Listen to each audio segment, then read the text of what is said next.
Well, hello, everybody. It's Friday, about 3:15 my time,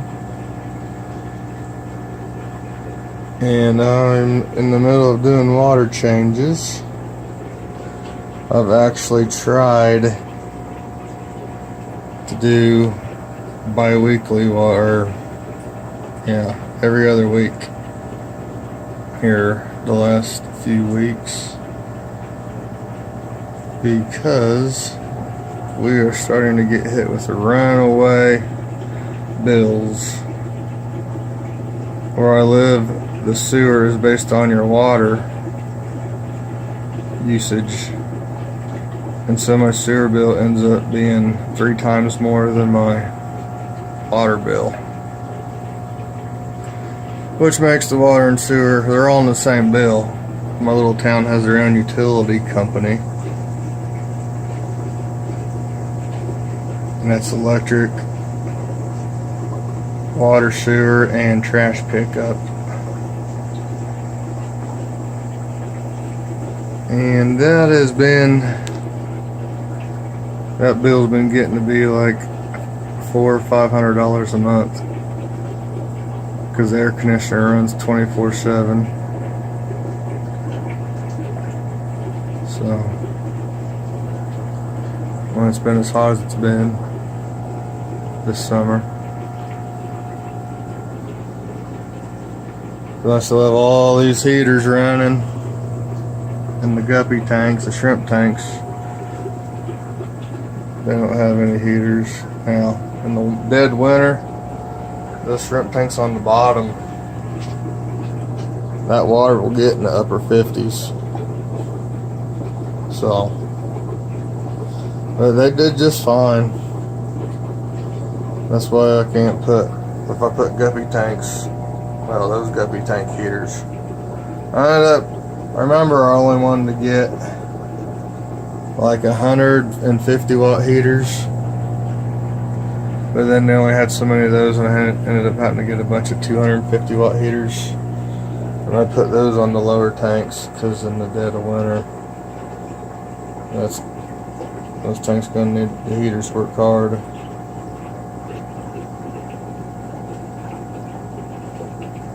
So yeah.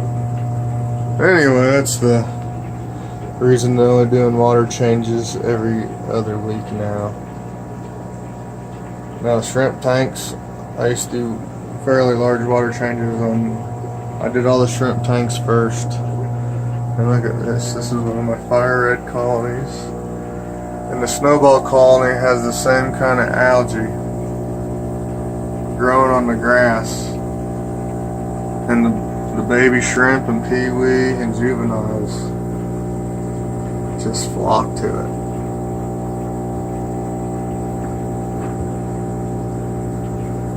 They just flock to it. And all the adults prefer the sponge filter.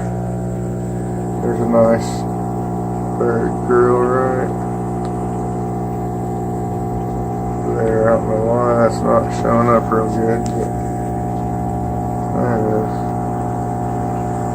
Now focus.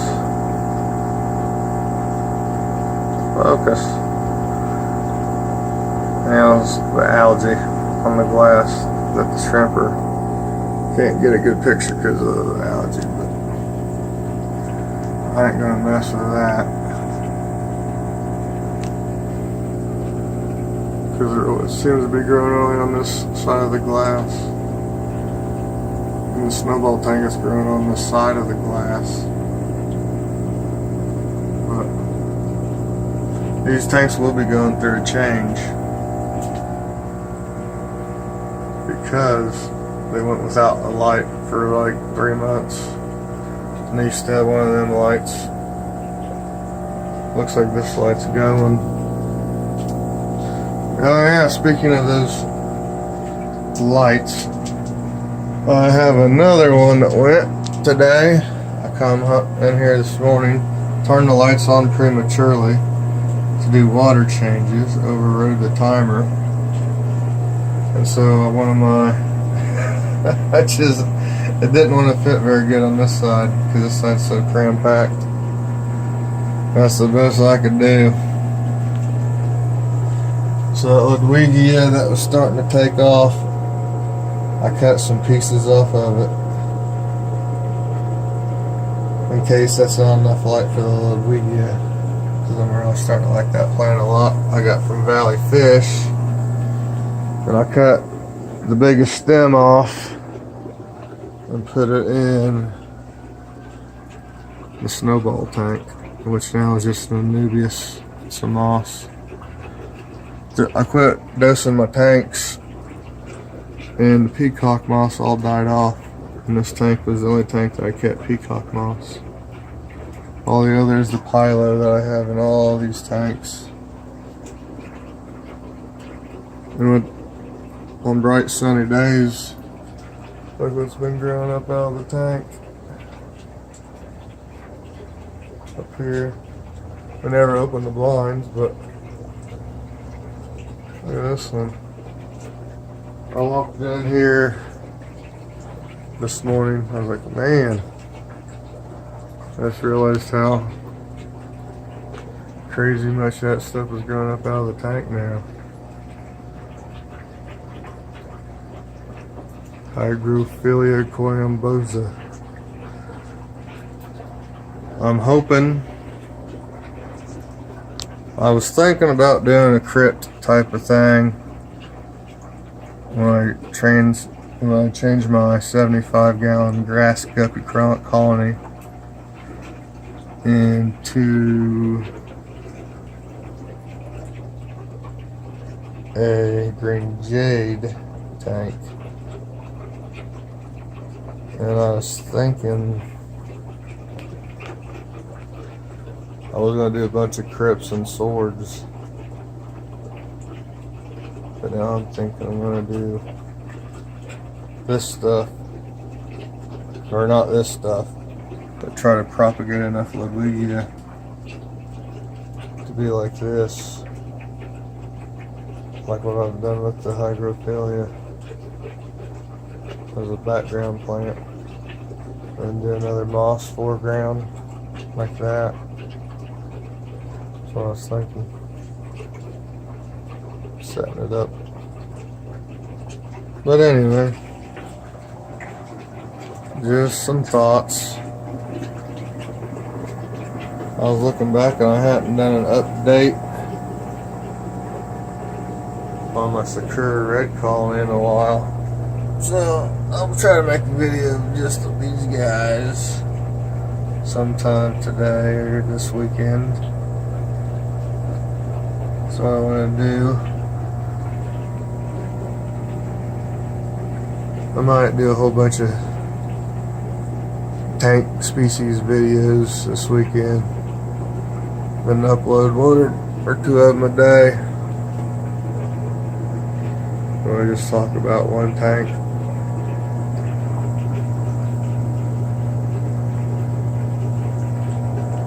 For a few minutes. And that's just that video. I might be doing that. This weekend, make some of those. So I can release some videos during the week while I'm stuck in a hotel at work, because YouTube seems to like it when I do that, when I do a video every day. So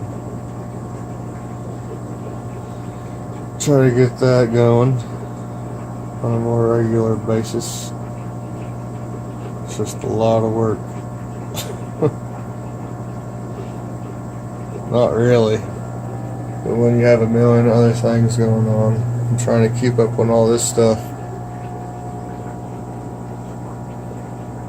It's hard to do, but it's kind of what happens when you start off growing your hobby and it starts getting to the point where it could be your retirement. So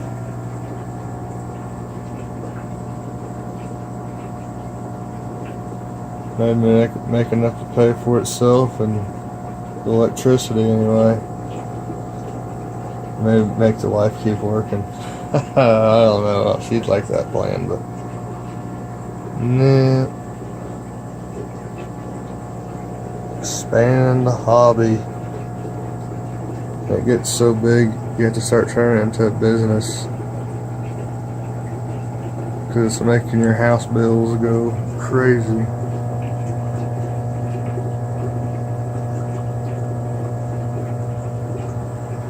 Just gotta get to pay for itself. And maybe a few extra dollars for my time would be nice. So I'll probably start trying to sell some more stuff here and there. But other than that, of course that's how it's been for a while, but it's gotten to the point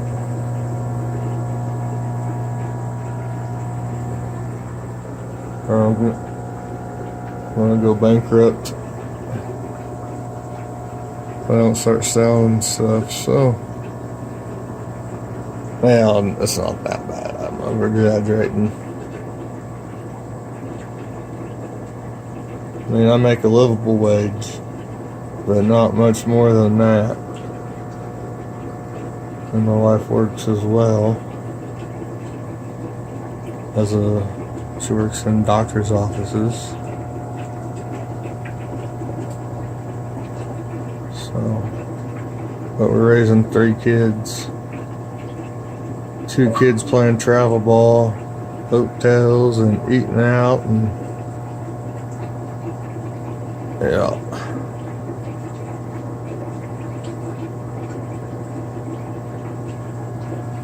So it's either quit expanding or start selling for now. So I'm going to start selling. I've never really tried selling. Most times I've sold, people just ask me for something, but like, sure. I like helping kids out. If I could, I'd give them away, but I can't because of shipping, and I at least try to get something out of it. So I've been giving stuff to kids cheap, trying to expand the hobby. If I could, I'd give it to them for free, but mine just took them up really good.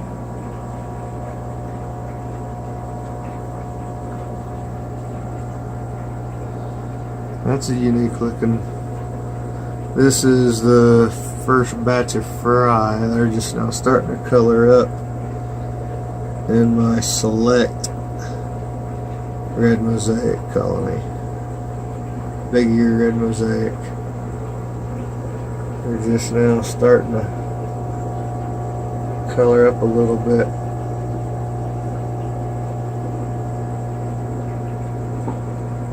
So I'm going to see what we got. Because their old colony, the big pond, is just a mixed. There's my breeding male I found. He was the best male I could find in the pond.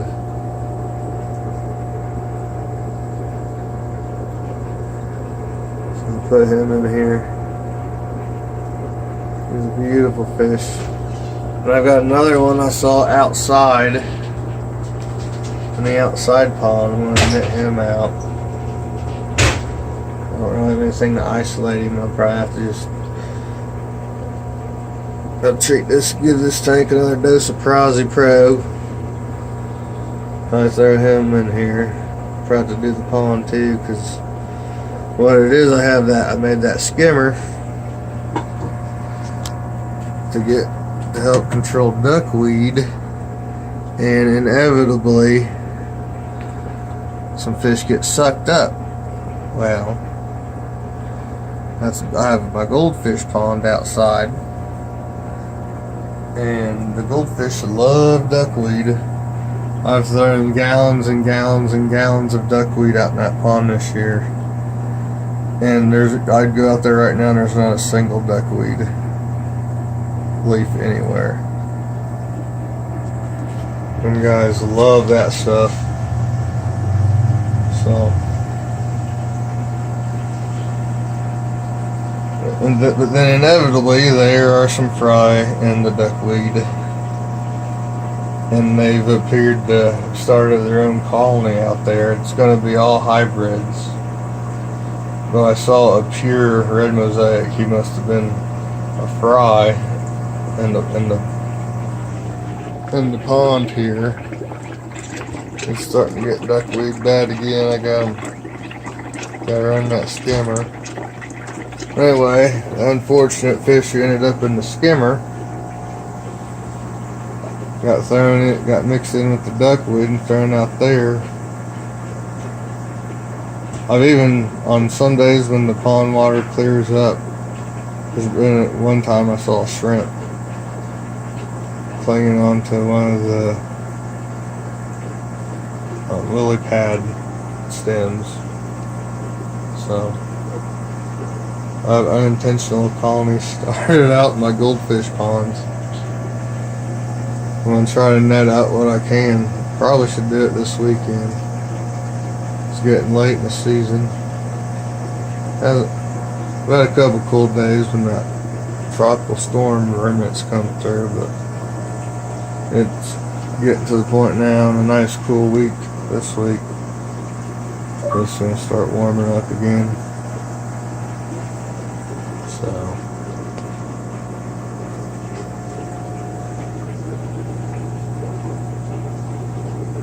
all the shrimp tanks are done for the day. All those shrimp tanks are done. These tanks are done. And I'm on emptying the last 40 breeder. After this fill back up,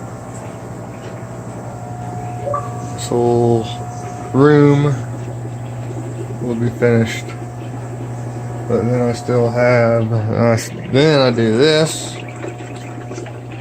then I do this 420 hive, then I do the 75, then I do the 20 long Bloody Mary colony, and then all the way on the other side of the house. I live in a pretty big house, not a giant house, like 2,000 square foot. All the way at the other, this is the very back of the house. But all over there is the 75-gallon grass guppy colony in the living room. And this is what we call the family room, my disaster man cave, pretty much. And this is the holy grail of the house right here.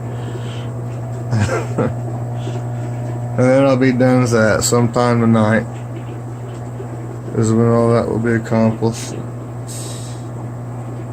Yep, it is 3:35 now.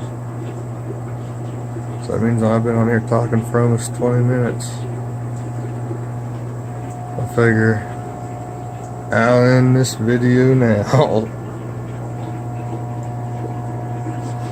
But everyone, thanks for watching. Just the weekly update of my hobby.